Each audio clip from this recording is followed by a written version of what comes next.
എല്ലാവർക്കും നമസ്കാരം. ഈ ലോകത്ത് ഭൂരിഭാഗം ആളുകളും ചിന്തിക്കുന്നൊരു കാര്യമുണ്ട്. എൻ്റെ മൈൻഡ് സെറ്റിൽ കുറച്ച് ഷിഫ്റ്റ് വന്നാൽ ഞാൻ അതിശക്തമായി വളരും, ഗ്രോത്ത് മൈൻഡ് സെറ്റ് ഉണ്ടാവണമെന്നൊക്കെ. പലപ്പോഴും എനിക്ക് പറ്റില്ല, അല്ലെങ്കിൽ ഐ കാണ്ട് എന്ന് ചിന്തിക്കുന്നിടത്ത് നിന്ന് ഐ വിൽ ലേൺ എന്ന് പറയുന്ന ഒരു അവസ്ഥയിലേക്ക് മാറുക എന്നുള്ളതാണ് ജീവിതത്തിൽ തന്നെ ഏറ്റവും വലിയ ലൈഫ് ചേഞ്ചിങ് ആയിട്ടുള്ള ഒരു അവസ്ഥ എന്ന് പറയുന്നത്. ഈ മൈൻഡ് സെറ്റ് ഷിഫ്റ്റിന് സഹായിക്കുന്ന ഒരു 5 കാര്യങ്ങൾ നമുക്കൊന്ന് ചർച്ച ചെയ്യാം.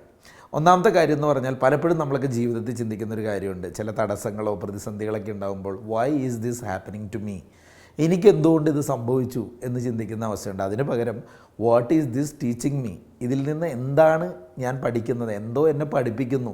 എൻ്റെ ജീവിതത്തിൽ ഈ ഒരു അവസ്ഥയെ ഞാൻ ബ്ലെയിം ചെയ്തിരുന്ന് സ്റ്റക്കാവുന്നതിന് പകരം ഞാൻ എന്താണ് ഇതിൽ നിന്ന് ഉൾക്കൊണ്ടത്, ഇതിനി എൻ്റെ മുന്നോട്ട് പോക്കിൽ എങ്ങനെ സഹായിക്കുമെന്ന ചിന്തയിലേക്കൊന്ന് മാറ്റി ചിന്തിക്കാൻ കഴിഞ്ഞാൽ അത് തന്നെ മൈൻഡ് സെറ്റിൻ്റെ ഏറ്റവും വലിയ ഷിഫ്റ്റ് ആയിരിക്കും. രണ്ടാമത്തെ കാര്യം, ഞാൻ പുറകിലാണ്, ഐ ആം ബിഹൈൻഡ്, എപ്പോഴും ഞാൻ പുറകിലാണ് എന്ന് ചിന്തിക്കുന്നതിനേക്കാൾ അപ്പുറത്ത് I am on my own time line, ഞാൻ എൻ്റേതായ ഒരു സമയക്രമത്തിലാണ്. ഞാനൊരു റേസിൽ ചിലപ്പോൾ 1-ാം പന്തിയിലായിരിക്കണം എന്നില്ല നിൽക്കുന്നത്, പക്ഷേ ഞാൻ എൻ്റെ ട്രാക്കിലാണ്, പാത്തിലാണ്. ചിലർ ഓടും, ചിലർ നടക്കും.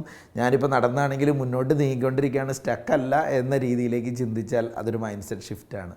മൂന്നാമത്തെ കാര്യം, ഐ ആം നോട്ട് റെഡി എന്ന് പറയുന്നതിനേക്കാളപ്പുറത്ത് I am ready enough to start.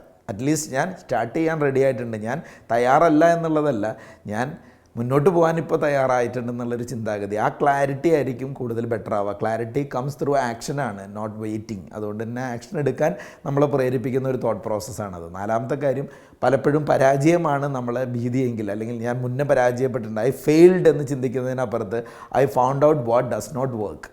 ഞാൻ തോൽക്കുകയല്ല ചെയ്തത്, എന്താണ് വർക്കൗട്ട് ആകുന്നില്ലാത്തതെന്ന് ഞാൻ പഠിച്ചു.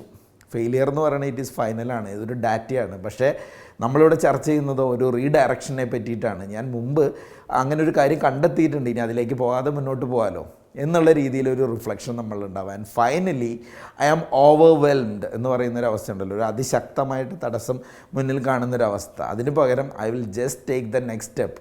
ഞാനൊരു ഭീകര സംഭവം, നമ്മളൊരു വലിയൊരു കയറ്റം കയറുമ്പോൾ, അല്ലെങ്കിൽ ഒരുപാട് സ്റ്റെപ്പ് മുന്നോട്ട് കയറുമ്പോൾ മുകളിലേക്ക് നോക്കുമ്പോൾ നമുക്ക് പെട്ടെന്ന് അവശത തോന്നുന്ന അവസ്ഥ വരും. അതിന് പകരം 1-2 സ്റ്റെപ്പ് മുന്നിലുള്ള നോക്കുമ്പോൾ ബുദ്ധിമുട്ടില്ല എന്ന് തോന്നും. അതുപോലെ നമ്മളൊരു ഭീകരമായ സംഭവമായിട്ടൊരു കാര്യത്തെ കാണാതെ ഒരു 1-2 സ്റ്റെപ്പ് മുന്നോട്ട് പോകാനുള്ള ചെറിയ ചെറിയ ലക്ഷ്യങ്ങൾ മുന്നോട്ട് വെച്ച് പോവുകയാണെങ്കിൽ അത് മൈൻഡ് സെറ്റിൽ തന്നെ വലിയൊരു പോസിറ്റീവ് എനർജി നൽകും. അപ്പോൾ ഈ കാര്യങ്ങളൊക്കെ ഒന്ന് പരീക്ഷിച്ച് നോക്കൂ. തീർച്ചയായിട്ടും മൈൻഡ് സെറ്റിൽ വലിയ മാറ്റങ്ങൾ ഉണ്ടാകുന്നത് നമുക്ക് കാണാൻ സാധിക്കും. Thank you.